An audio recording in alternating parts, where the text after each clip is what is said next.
진짜 제가 과학을 위해서 눈물을 한번 쥐어 짜내보도록 하겠습니다. 그래서 취한 마지막 조치. 아니, 저보고 지금 이걸 다 까라고요? 아니, 뭐야 이게. 지금 나 양파 까게 한 다음에 집에 장아찌 담그려고 그러죠? 아니, 어떻게 알았지? 아무튼 양파를 까기 시작하는데 어떻게 이렇게 매운 걸 샀어요 또. 아우. 그렇게 투덜대며 양파를 까던 그때 눈물 난다, 눈물. 바로 나타나는 효과. 됐다. 더 까야겠다 이거. 앞에서 까야 되겠네. 더 많은 양의 눈물을 흘리기 위해 이제 양파를 다지기까지 하는데요. 여기 전체가 다 맵지 않아요? 바로 그때 잠깐만. 들어봐. 이 귀한 걸 왜 버려, 제발. 제작진 눈물까지 모으는 알뜰함. 그렇게 몇 시간 동안 양파를 썰며 눈물겨운 눈물 모으기가 계속됐습니다. 이쯤 하면 됐잖아, 이만큼. 양파와의 사투 얻은 결과물. 힘겹게 모은 눈물을 전자저울에 재보는데요. 그 무게는 2.2g. 과연 소금이 얼마나 나올지 가열을 해보도록 하겠습니다. 눈물을 조심스럽게 프라이팬에 부어주고요. 가열을 해봅니다. 빠르게 끓더니 곧바로 증발해버리는 눈물. 나의 눈물이 지금 순식간에 날아갔어요. 이거 봐요, 이거. 눈물이 증발하고 남은 하얀 가루들. 과연 그 입자는 어떤 모습일까요? 그래서 현미경으로 한번 관찰해봤습니다. 이것이 바로 눈물 입자를 40배쯤 확대한 모습. 소금 입자와 비교해보니 상당히 다른데요. 일단 눈물의 경우에는 물이 약 한 98%고요. 여기에 단백질이라든지 지방, 염화나트륨, 탄산나트륨, 그리고 인산염 등이 포함되어 있는 혼합물이라고 볼 수가 있습니다.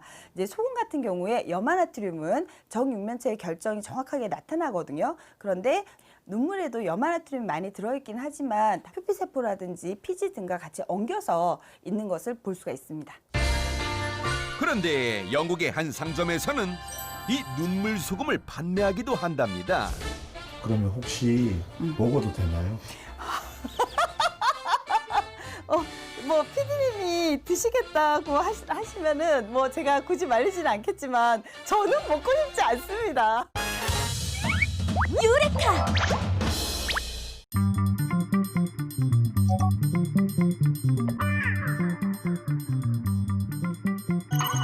전통시장 안에 등장한 카트들, 그리고는 시장 상인들에게 봉투를 받아간다.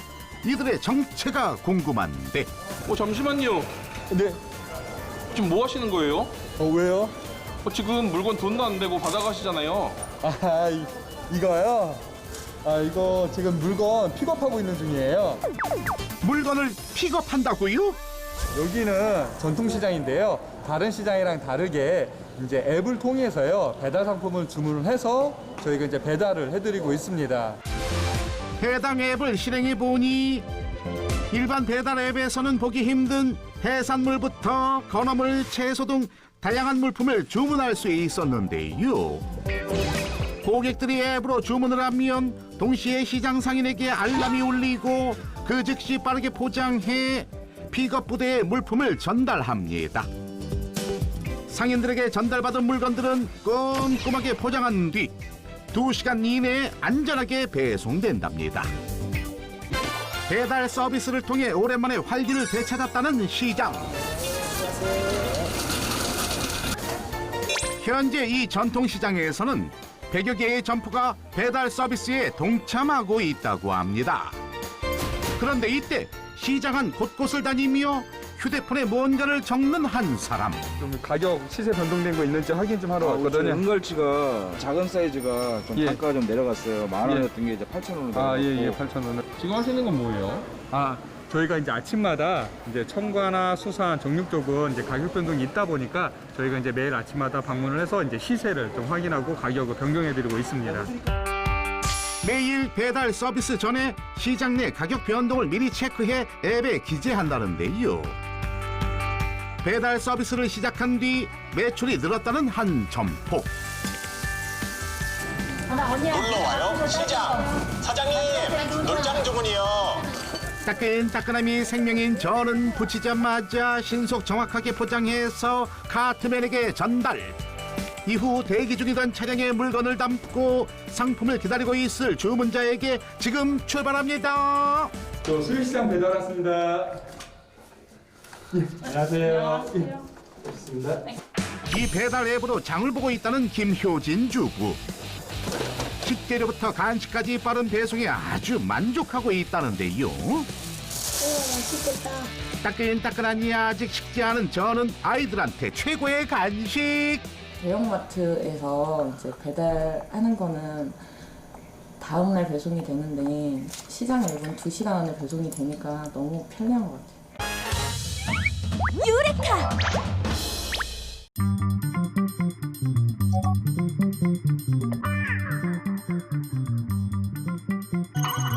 그렇다면 우리 몸에서 적의 침입을 방어하는 1차 관문은 어느 곳일까요? 몸의 가장자리로서 겹겹의 세포층으로 이루어진 외벽, 바로 피부입니다. 각질화된 표피층을 뚫기란 바이러스 입장에서 매우 어려운 일이지만 물리적 자극에 의해 피부에 상처가 나거나 눈, 코, 입 등 외부와 연결된 부위의 점막이 약해졌을 때 1차 면역 방어선이 뚫리게 됩니다. 몸속 침투에 성공한 바이러스. 이 적과 마주하는 건 백혈구입니다. 백혈구란 하나의 세포 이름이 아니라 혈액과 림프액 속 면역을 담당하는 여러 종류의 세포군을 의미하죠. 백혈구 중에서도 침입자를 가장 먼저 알아채는 세포가 있는데요. 바로 대식세포입니다. 신체 모든 조직에 존재하는 대식세포는 바이러스 등의 미생물과 암세포, 비정상적인 단백질을 단숨에 먹어치우는데요. 적을 파악하는 정찰 능력과 침입자를 발견하는 즉시 삼켜 분해하는 특별한 공격력을 지니고 있죠. 면역 세포들 중에서도 공격력이 매우 뛰어난 세포가 있습니다. 이름에서 드러나는 타고난 저격수, 자연 살해 세포입니다. NK 세포라고도 하는데요. 바이러스에 감염된 세포나 비정상 세포를 직접 찾아 제거하며 이와 동시에 면역 조절 물질을 분비해 면역계의 균형을 맞춰주는 역할을 합니다. 이와 같은 NK 세포와 대식 세포는 우리 몸의 선천 면역을 담당하는 대표적인 요소죠. 바이러스의 거센 공격을 견디지 못하고 선천 면역 전선이 무너진다면 조금 더 강력한 힘을 지닌 후천 면역 세포들이 출격합니다. T 세포들은 전략적으로 임무를 나눠 일종의 특수작전팀처럼 움직이는데요. 적의 위치를 파악하고 항원 정보를 분석해 바이러스의 정체를 알아낸 다음 사이토카인이라는 세포 전달 물질을 만들어냅니다. 이 물질은 마치 작전 지령과 같은 것으로 지령을 받은 T세포는 공격에 돌입하죠. T세포는 자신과 싸운 적의 정보를 기억해두기 때문에 또다시 같은 바이러스가 침입했을 때 재빨리 공격 태세를 취할 수 있습니다. 우리 몸속에서 일어나는 소리 없는 전쟁. 면역이란 바이러스나 병원균으로부터 신체를 지키고 신체 균형을 유지시켜주는 보안 시스템입니다. 면역 체계를 이루는 각각의 세포들이 균형을 이룰 때 우리는 흔히 면역력이 좋다라고 이야기하는 것이죠. 유레카!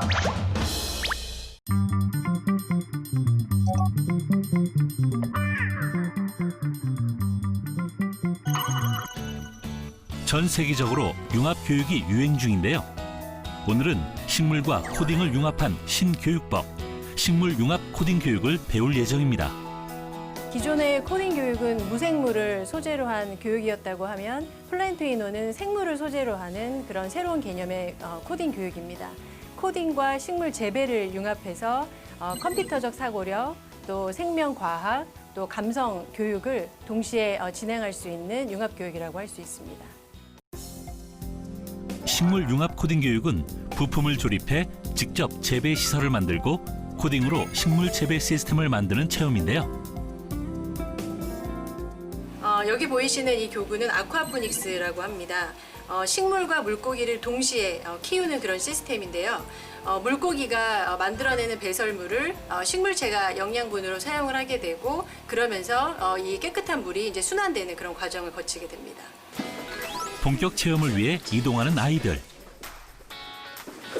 체험 전 이론 수업을 하는 중인데요. 학생들의 열기가 대단하네요. 우리 보통 식물은 어디에서 키워요? 보통? 그치? 보통 흙에서 키우죠. 오늘은 흙 대신 물로 식물을 키우는 수경 재배 시스템을 만들 예정입니다. 맨손으로 직접 식물과 흙을 만지며 교감하는 아이들. 녹색 식물을 바라보기만 해도 이제 인간에게 이제 혈압이 안정되고 맥박이 감소되는 등의 이제 안정 효과들이 많이 구명이 되어 있는데요. 이제 어린 아이들도 마찬가지로 식물을 직접 보고 이제 직접 만지면서 그러한 힐링 효과를 기대할 수 있을 것이라고 생각이 됩니다. 어떻게 하얗게 됐지? 지금은 식물을 화분에 옮겨 담고 대체 토양을 채우는 과정을 진행하고 있습니다. 네, 애들 한번 이렇게 들어볼까? 어때요? 마음에 들어요? 네. 예뻐요? 네. 이젠 아두이노를 활용해서 자동 급수 기계를 만들고 있는데요. 자신이 만든 성과에 뿌듯한 모습입니다. 사실은 학교에서도 요즘에 저렇게 아두이노 보드를 활용한 코딩 교육 많이 하거든요. 네. 그래서 어떤 문제를 주고 그 문제 해결하기 위해 코드를 짜서 그런 식으로 이제 구현하는 거죠. 저걸 단순하게 프로그래밍이라고 생각할 수 있겠습니다만 조금 더 근본적으로 이야기하면 문제를 해결하는 능력을 그게 배운다 정답이에요. 이렇게 네. 볼 수 있네요. 수분 함량이 올라갔어요. 드디어 자동 물주기 시스템이 완성됐습니다. 유레카!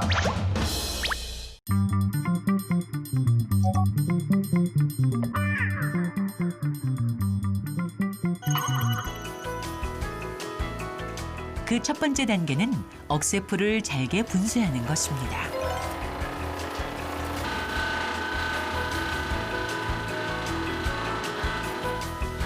이후 에어펌프로 다음 시설로 넘긴 뒤 물과 고온, 고압 처리 공정을 거치면 당성분의 원액을 추출할 수 있는데요. 고농도 농축 과정을 거쳐 생분해성 플라스틱에 적합한 당 원액을 얻어냅니다. 이 원액 추출에도 황 박사 팀만의 특별한 기술이 있다고 하는데요. 일반적인 프로세스는 이제 그런 독한 용매를 많이 써서 이거를 쪄서 이렇게 빼내는 작업들을 독한 황산 같은 용매를 많이 사용을 하는데요. 본 과정은 이제 물로만 이용하는 과정이기 때문에 이 공정 자체도 굉장히 친환경적인 공법입니다. 연구원님 당 갖고 왔거든요. 이제 원료 좀 만들어 주세요. 이 당 원액은 다시 재가공의 단계를 거치는데요. 이거는 바이오 플라스틱을 만들기 위한 미생물입니다. 미생물이요? 네. 인큐베이터에서 키운 진 미생물이고요. 이걸로 이제 발효를 시켜서 바이오 플라스틱 분해하는 원료를 만들 수 있는 거죠.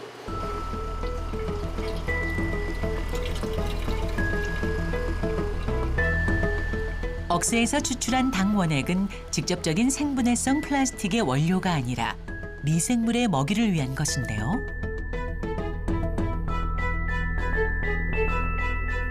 이 당 원액을 먹고 나온 미생물의 배설물이 플라스틱의 재료가 되는 것입니다. 이후 이 액체를 약 이틀 동안 발효 후 정제 과정을 거쳐야 비로소 첫 단계가 완성됩니다. 부산물을 뺀 플라스틱 성분만 남겨야 하는데요. 부산물로 나오는 물의 양을 미리 계산해 50도부터 서서히 온도를 올려가며 물을 분리한 뒤 정제된 물질을 식히면 플라스틱의 전 단계가 완성됩니다. 높은 온도에서 지금 바로 받아냈기 때문에 이렇게 녹아 있는데 시간이 지나면 딱딱하게 굳습니다. 예, 조금 지나면 한 5분 정도 지나면 굳어 있는 모습으로 이제 변해 있을 겁니다. 약 5분 동안 액체 상태의 물질을 식히는데요. 떼어내는 과정에서도 알 수 있듯이 아주 쉽게 부서져 버립니다. 이 플라스틱은 아직 양초 수준의 강도이기 때문에 사용 가능하도록 단단하게 만들려면 또 한 번의 공정을 거쳐야 한다네요. 다음 단계는 마지막으로 온도가 240도 정도까지 올려야 되는 좀 작업이라서 일반 물이나 이런 거 같은 온도가 240도까지 올라가질 않습니다. 그래서 지금 저희는 이게 실리콘 오일을 써서 오일을 데펴서 240도까지 올리도록 하고 있습니다. 최대 240도의 높은 온도까지 끌어올려야 나타나는 화학적 반응을 거쳐야 비로소 단단한 플라스틱이 완성된다는데요. 이를 위해 200도를 시작으로 2~3시간 동안 열을 가해 고온에 다시 녹인다고 합니다. 억세풀을 시작을 해서 최종적으로 바이오 플라스틱, 분해가 되는 바이오 플라스틱 만드는 과정까지가 여기까지가 이제 바이오 플라스틱 만드는 과정이라고 보시면 되겠습니다. 유레카!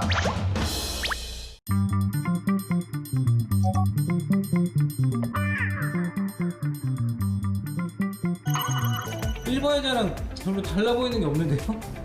네, 하지만 이 의자는 스마트 체어입니다. 보시다시피 어플리케이션을 통해서 이렇게 의자의 착석 기반의 다양한 데이터들을 받아볼 수가 있습니다. 착석자의 자세를 실시간으로 분석한다는 믿기 힘든 이야기. 의자가 어떻게 이런 데이터를 보여준다는 거예요? 예, 이 좌판 안에 지금 압력 센서가 들어있는데요. 이 압력 센서는 사용자의 착석 데이터를 실시간으로 서버로 보내서 그 착석 기반의 다양한 서비스들을 분석해서 어플리케이션을 통해 보여주는 기술입니다. 바른 자세를 도와준다는 일명 똑똑한 의자. 여기에 숨겨진 기술은 무엇일지? 그 핵심은 바로 의자 속에 장착된 이 장치에 있다는데. 일단 좌판부터 보시면 최대한 체압이 분산되고 사용자가 편안함을 느낄 수 있는 폴리우레탄의 물성을 구현을 하였습니다. 예, 이 제품이 저희 제품의 핵심 기술인 센서 패드입니다. 압력 센서가 분포되어 있는 센서 필름이라고 볼 수 있고요. 사용자의 착좌 혹은 압력을 분포해서 자세를 분석할 수 있는 센서 필름들이 촘촘하게 박혀 있고요. 이 안에는 내장 배터리와 이 분석 기술과 데이터를 전송할 수 있는 와이파이 모듈이 내장되어 있습니다. 이 압력 센서가 착석 매트에 들어가 착석자의 움직이는 자세를 스스로 분석해서 올바른 자세를 취할 수 있도록 도와준다는데, 또한 의자 부품 하나하나 허리 건강을 생각했다. 의자는 사용자의 움직임에 따라 등받이가 움직이면서 사용자의 허리를 서포팅해주는 시스템을 쓰고 있습니다. 이는 사용자가 착석 상태에 있어서 자유롭게 움직임에 따라서 바른 자세를 유지하고자 기획되었습니다. 생활 속에서 누구나 손쉽게 바른 자세를 유지할 수 있도록 많은 노력을 기울였다는 기술자들. 제작 후에도 까다로운 검수 과정은 필수. 곧바로 시연에 나선 기술자. 이리저리 움직일 때마다 변화하는 모니터 화면을 유심히 살펴보는데, 네, 지금 보시는 자료가 저 지금 좌판에 있는 체압 센서가 사용자의 무게와 자세를 측정해서 보여주고 있는 체압 분포라고 볼 수 있겠습니다. 사람이 의자에 앉으면 체압에 따라 엑스레이처럼 압력 분포 이미지가 추출. 이 압력 분포 이미지가 총 9가지의 자세로 분석되는 것이다. 체압 측정을 통해서 측정된 이 데이터 값은 현재 실시간으로 사용자가 어떤 자세를 취해서 앉고 있는지를 분석하여서 이렇게 어플리케이션을 통해서 제공을 합니다. 사용자는 이런 데이터를 통해서 자신의 착석 습관과 자세를 알 수가 있고요. 이 데이터를 통해 조금 더 바른 자세로 유지할 수 있는 동기부여가 될 수 있는 기술입니다. 착석자가 잘못된 자세를 인지하고 바른 자세를 유지하도록 도와주면 물론 분석한 자세를 수치화해 총 안전시간, 평균 휴식시간 등 다양한 헬스케어 데이터를 제공해준다는 정말 신통방통한 의자. 유레카!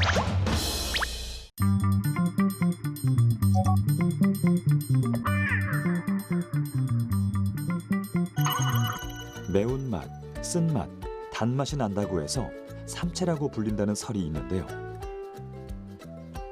연구진이 삼채에 주목하고 있는 이유. 지금의 학생들에겐 조금 낯선 이 삼채가 면역 기능과 관련이 있기 때문입니다. 연구진은 삼채의 면역 조절 효과를 확인하기 위해 건조 과정과 분쇄를 거친 삼채 분말에서 물질들을 추출했습니다. 삼채 잎과 뿌리에 포함된 성분을 용매에 녹여낸 건데요. 이 추출액 속에 면역 기능에 영향을 미치는 물질이 있는 걸까요? 농축 과정을 거친 삼채 추출액은 본 검사를 위한 모든 준비를 마친 상태. 다음 단계는 세포 실험입니다.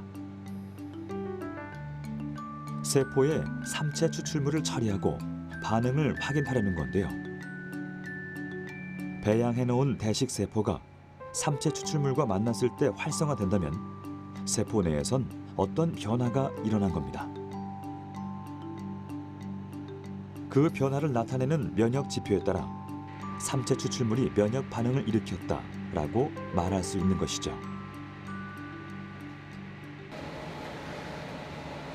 산화 질소나 사이토카인의 생성과 증가는 면역 반응이 일어났다는 증거입니다. 대식 세포가 더 일을 하게 만든 것이죠. 연구진은 삼채의 잎과 뿌리, 그리고 발효된 삼채 뿌리별로 실험을 해봤는데요. 그 결과 아무 처리도 하지 않은 대조군과 비교해서 삼채 잎과 뿌리, 발효 뿌리 모두 처리된 농도에 따라 세포 내 산화질소 양이 증가한 것을 확인할 수 있었습니다. 연구진이 주목하고 있는 또 다른 식재료가 있습니다. 바로 우리에게 익숙한 도라지인데요. 도라지와 면역 기능, 어떤 관계가 있는 걸까요? 마우스에서 분리한 혈액에 도라지 추출물을 반응시켜 봤습니다. 항원 항체 반응을 확인하는 엘라이저 키트 검사를 시행한 건데요. 마이크로 플레이트에 원하는 항체를 부착시켜 측정하고자 하는 특정 항원의 결합 반응에 따라 그 존재 여부를 확인하는 검사법. 실험 결과 도라지 추출물을 넣은 혈액에서 어떠한 반응이 일어났습니다. 이와 동시에 도라지 추출물을 투여한 마우스의 비장세포 유전자 검사에서도 특정 변화를 확인할 수 있었는데요. 마우스의 비장세포 RNA에서 면역 조절 인자인 사이토카인 발현량을 측정한 겁니다. 결과는 면역을 저하시킨 마우스에 도라지 추출물을 투여했을 때 고농도 처리군에서 사이토카인 발현 수치가 눈에 띄게 증가했습니다. 면역 증진 약물 처리군과 비교해 2배가량 차이가 나는 것을 확인할 수 있죠. 유레카!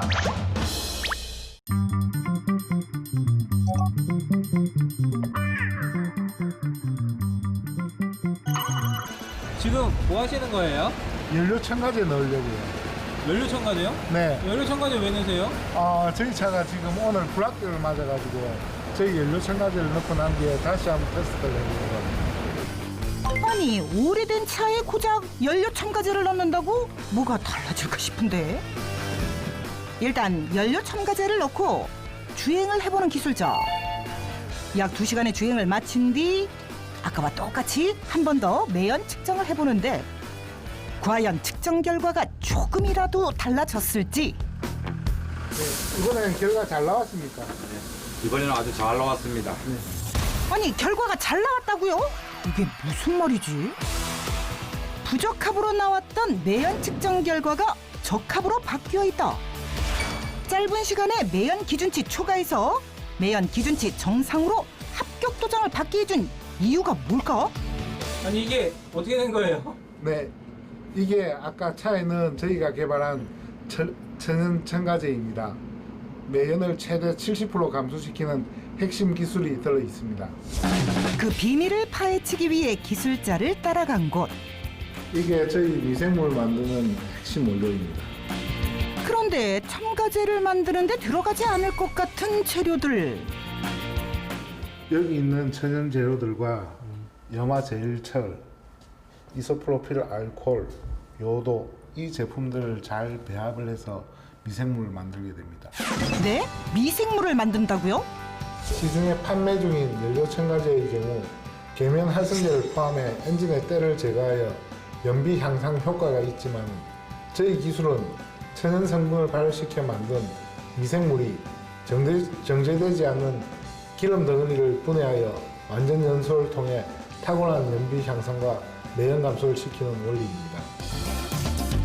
먼저 친환경 원재료를 정확한 중량과 배합 비율에 맞춰 혼합해주고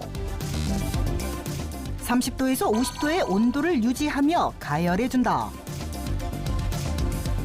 그 후 잘 배합된 원재료를 배양해주는 작업이 가장 중요하다는데 모든 과정을 거쳐 완성된 친환경 연료 첨가제.